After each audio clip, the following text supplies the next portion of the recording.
La globalización económica inició en este momento. La caída del muro de Berlín llevó a que el capitalismo se instaurara mundialmente como un sistema incuestionable. Desde entonces la globalización se ha convertido en una institución, en un destino ineludible, en un proceso del que todos hablan aunque no sea muy claro cuál es su significado. La idea de lo global fue ampliamente utilizada por economistas y científicos sociales de la década de 1960. Por ejemplo, Marshall McLuhan dijo que vivíamos en una aldea global. La palabra globalización surge del latín globus, balón, masa compacta, y hace referencia no solo a la forma del planeta Tierra, sino a una aglomeración de personas. Esto último parece señalar una homogeneización social y cultural. Este es un primer error. La globalización polariza, no homogeniza. Este proceso crea dos tipos de personas. Una élite social que tiene acceso a la información, que se siente desterritorializada o liberada de sus anclajes locales y se define a través de este proceso, como seguramente los que están viendo este video. Y una clase social territorializada, ajena a las mecánicas globales y con imposibilidad de identificarse o definirse por estar en la lucha constante del territorio, como por ejemplo un campesino o un indígena. Acabaron con ACES, que era de nosotros. Acabaron con Avianca, el 25% que eran de nosotros los cafeteros. En palabras claras, la globalización no une, sino que divide. El Estado pareciera que se erosiona y su soberanía se vuelve porosa. Nadie controla el mundo, no existe un centro ni dos superpotencias que expliquen la lógica de la política mundial como pasaba antes. Aparecieron nuevos estados que estaban deseosos de ceder su soberanía para verse representados internacionalmente. Estos estados ya no controlan su economía y el carácter extraterritorial de los mercados financieros imponen sus leyes y preceptos sobre el planeta. No hay estado que pueda soportar las presiones especulativas del mercado. El capital se desplaza más rápido que cualquier intento del Estado por querer controlarlo. Un segundo error es creer que la globalización es apolítica. El trabajo del Estado en la globalización es policial. Debe ser un vigilante de esta polarización de individuos. Debe controlar a las masas, reprimir a quienes se quejan, eliminar los problemas que puedan afectar a la inversión extranjera. El Fondo Monetario y el Banco Mundial salvan de la quiebra a países con préstamos de dinero solo si aceptan un intervencionismo en sus políticas económicas. But perhaps the most common is that we will identify a country that has resources our corporations covet, like oil, and then arrange a huge loan to that country from the World Bank or one of its sister organizations. But the money never actually goes to the country. Instead, it goes to our big corporations to build infrastructure projects in that country, power plants, industrial parks, ports, things that benefit a few rich people in that country, in addition to our corporations, but really don't help the majority of the people at all. However, those people, the whole country is left holding a huge debt. It's such a big debt they can't repay it, and that's part of the plan, that they can't repay it. And so at some point we economic hitmen go back to them and say, listen, you lost a lot of money, can't pay your debt, so sell your oil real cheap to our oil companies. Allow us to build a military base in your country, or send troops in support of ours to someplace in the world like Iraq, or vote with us on the next UN vote.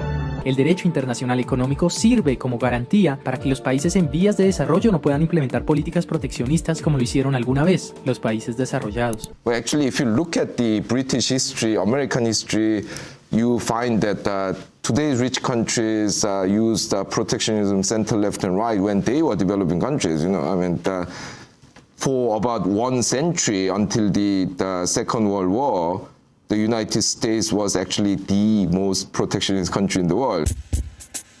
Un tercer error es creer que la globalización es un destino ineludible. El derecho internacional económico persigue la liberación de los mercados y sanciona rigurosamente en tribunales de arbitramiento y con capacidad de confiscar inversiones extranjeras a los estados que no siguen este ideal económico. El derecho de comercio y el derecho de inversión son dos sistemas independientes. Pueden encontrar que un estado tiene el derecho para ejecutar una política y al mismo tiempo es culpable de vulnerar los derechos de los inversionistas. El sistema de los derechos humanos no se habla con el sistema de comercio ni de inversión. Así, una multinacional como Philip Morris puede demandar a un país pequeño como Uruguay por implementar leyes para proteger la salud de sus habitantes. La lucha contra el tabaquismo y sus consecuencias es más fuerte en algunos países que en otros. Y en Uruguay, donde mueren más de 5.000 personas cada año como consecuencia de enfermedades tabacodependientes, hace algunos años que el gobierno comenzó a aplicar una serie de medidas dirigidas a combatir el problema.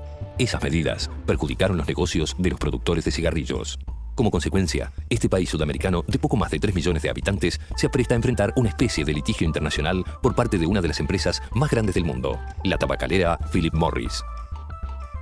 Por un lado, Uruguay defiende su derecho a prohibir determinadas prácticas comerciales para favorecer la salud de su gente. Y por el otro, Philip Morris defiende su derecho a hacer negocios porque entiende que ese derecho ha sido violado.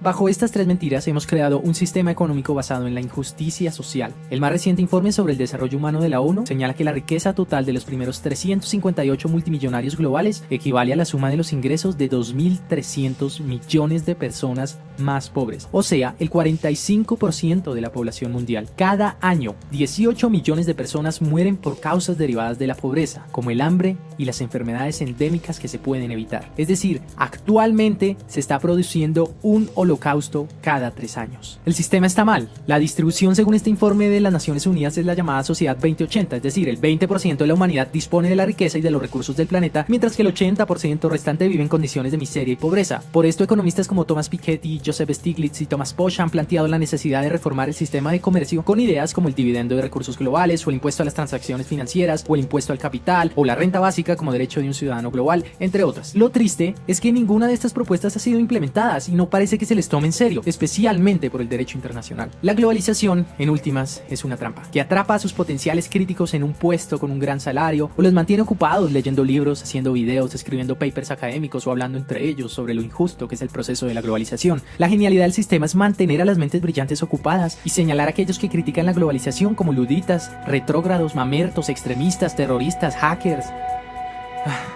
Si pudiera resumir lo que es la globalización, lo haría con esta imagen. Un individuo localizado, impedido por las políticas de los estados policiales a moverse a través de las fronteras, a pesar de que los capitales traspasan las fronteras en segundos. Esta es la trampa de la globalización y es supremamente poderosa, tanto así que yo hago parte de esa trampa. Yo hice este video con una cámara y un computador hecho en China donde explotan a los trabajadores y cuelgan redes en las ventanas para evitar que se suiciden. Sí, yo hago parte de lo que tanto critico. Y la globalización nos muestra su cruda realidad, no la oculta, y nos dice de qué lado quieres estar. Y entonces soy consciente de esta lógica y de estas mentiras y ahí acaba todo. En un libro publicado, en un comentario entre amigos, en un ensayo presumiblemente mal organizado o en un video que termina con un largo silencio.